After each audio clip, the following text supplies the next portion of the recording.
All right, let's jump into this deep dive on Tijuana. We've got a bunch of YouTube videos to explore this time. Some are like these slossy travel guides, and others are these gritty documentaries.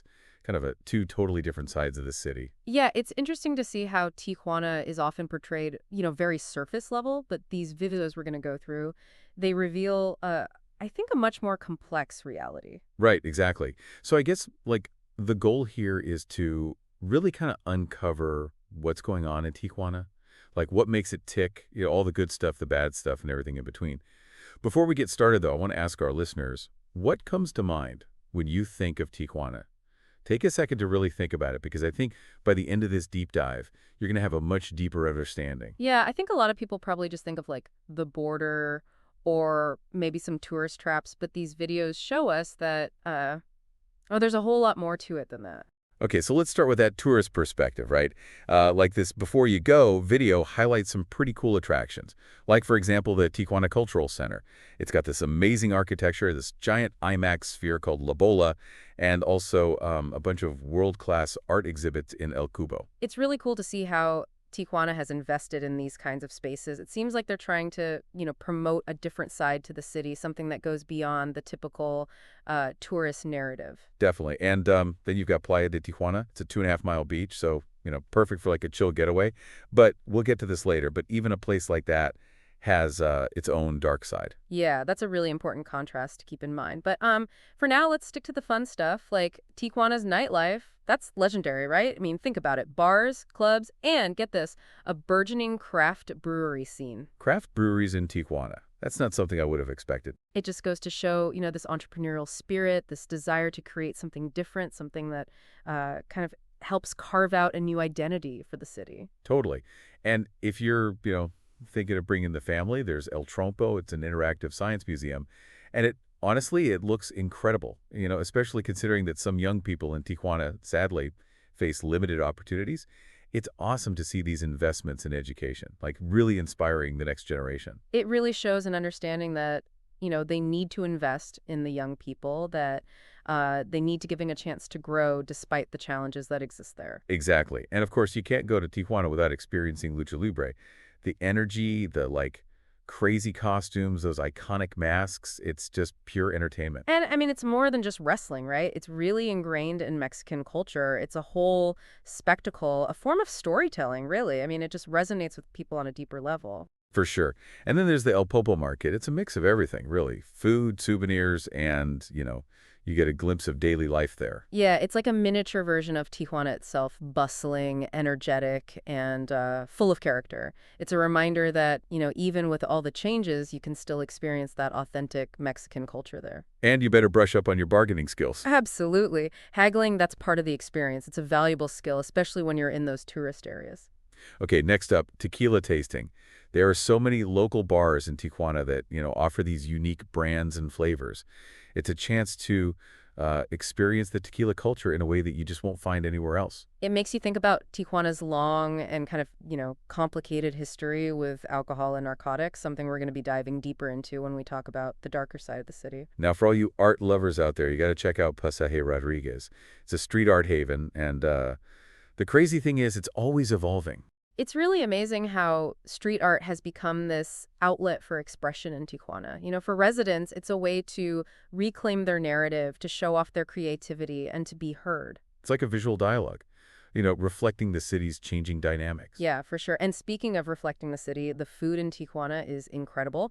Let's not forget this is the birthplace of the Caesar salad and the tacos and the fresh lobster. Oh, man. It's like a foodie paradise. But, you got to remember, it also shows the huge economic differences there. Some people are enjoying these amazing meals while others are struggling to even, put food on the table. Right, exactly. It's really important to remember that. I mean, the fact that some people have access to so much food and luxury, that doesn't erase the poverty that many others in Tijuana face. Now, any sports fans out there, if you are, you got to check out Estadio Caliente. It's the home of Foot Tijuana, the soccer team. And let me tell you, the atmosphere during the games is electric. Soccer is massive in Mexico. It's more than just a sport, right? It's a cultural phenomenon, it's a source of national pride, and it brings people together. And lastly, we can't forget Avenida Revolution. It's like the main street in Tijuana, packed with restaurants, bars, shops, you name it. Yeah, Avenida Revolution is like a perfect example of the city itself, vibrant, energetic, and full of contrasts. So, looking at all this, Tijuana seems like a pretty incredible place, right?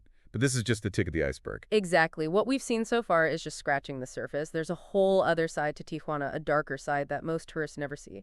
And that darker side, I mean, that's where things start to get really interesting. The documentaries we've got, they shine a light on a side of Tijuana that doesn't make it into the travel brochures. Yeah, it's like, you step off that bustling Avenida Revolution and you're suddenly in a completely different world just a block away. Exactly. And I think one of the things that hits you first is the contrast, the wealth and the poverty, like the adventure hobo. That video, it really captures that, don't you think? Oh, absolutely. Seeing those vast slums, people living in these makeshift homes right next to these like luxurious resorts, it's jarring to say the least. And you can't help but think that this gap, this economic disparity, it's got to be at the heart of so many of the problems Tijuana faces. It's like a breeding ground for, I don't know, desperation, right? And that kind of desperation, well, it can lead people to do desperate things. And speaking of desperate things, we can't ignore the elephant in the room, this whole murder capital of the world thing. It comes up in a lot of these videos. It's a heavy title, and it's hard to really grasp the scale of the violence, the human cost, until you hear stories from people who've lived it. Like Ed Calderon, the ex-cop from Tijuana, he's featured in The Connect. His story, it's pretty disturbing. He gives us this inside look at the tactics used by, both the cartels and the police. Yeah, it's crazy. I mean, he talked about narcomantas, these banners with messages, sometimes even with victims, like it's just normal, everyday stuff. And then he goes on to describe these brutal methods his elite squad used, torture, extrajudicial killings. It's like a horror movie. And it's a reminder that, this isn't some fictional story. This is real life with real people, and the consequences are very, very real. And I think what's even more unsettling is this feeling that, like, the lines between the good guys and the bad guys, they're not always so clear-cut. Yeah, definitely. Like Calderon himself, he admits to doing these horrible things, but he says he was just following orders. It makes you think about how deep the corruption goes. It's systemic. You can't help but wonder, how do people even function morally, ethically, in that kind of environment? Well, and that's where the connect gets even more interesting. They've got this guy, Fernando, a former, well, he calls himself a dope boy. He grew up around all this, the cartel violence, the whole thing. His story is so captivating. He talks about his friends, some of whom tragically ended up dead, others who, well, they climbed the ranks and became major players in the drug trade. It's a real-life crime drama unfolding right there in Tijuana. And it highlights how, for some young people in Tijuana, I mean, the cartel, it represents this path to power and wealth. It's hard to resist, right? Even knowing the risks, the unimaginable risks that come with it. It's like this dark, twisted version of the American dream, success measured in brutality and ruthlessness. Exactly. And it's not just about smuggling drugs into the U.S. anymore. The deadliest city in Mexico, that one, it reveals that the cartels are fighting over Tijuana's local drug market now. So it's not just about export anymore. It's about controlling the demand within Tijuana itself. That's a big change, isn't it? It is. And what it tells us is that the demand for drugs like crystal meth, heroin, cocaine, it's growing within Mexico. The cartels, they're just, they're responding to the market. It's a reminder that this whole drug problem, it's not simple. It's complex. They've got these deep roots on both sides of the border. And the cartels, well, they're not standing still. They're always evolving their tactics. The Connect, they highlighted some of that evolution, drones, they're using those now, remote-controlled vehicles, even using unsuspecting people as blind mules to carry drugs across the border. The ingenuity is, I don't know, it's almost impressive if it wasn't so terrifying. And it's not just drugs either. They're smuggling people too, right? Huge numbers. That's right. And that adds a whole other layer of complexity. We learned that Mexican migrants, a lot of them, they're willing to pay a lot, a premium even, to try and get into the U.S. But Tijuana, it's also become this transit point for people from all over the world. And a lot of them, they end up stuck there. It's like a bottleneck in this human smuggling network, a place where dreams, they turn into nightmares. It really makes you think about why people migrate, the role that poverty and desperation play, and of course the ethics of this whole smuggling operation. It's morally complicated. Even small-brained American, he's clearly not afraid of taking risks, but even he had his limits when it came to safety in Tijuana. He talks about how locals warned him not to film in certain areas. The red light district especially, they told him to stay away from there.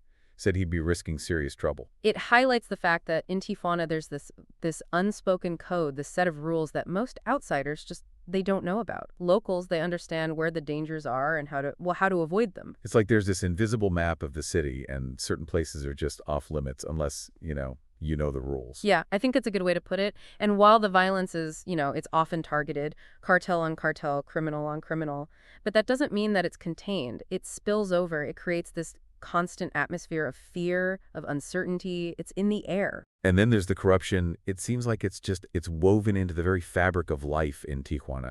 We see it in a bunch of these videos, all this talk of widespread bribery and collusion within the police and the government. It's like the system itself is broken, Yeah. The rules, they're constantly being bent, broken. Who knows what the rules even are anymore? It makes it almost impossible to know who to trust. And it creates this environment of impunity where the cartels, they can operate without fear.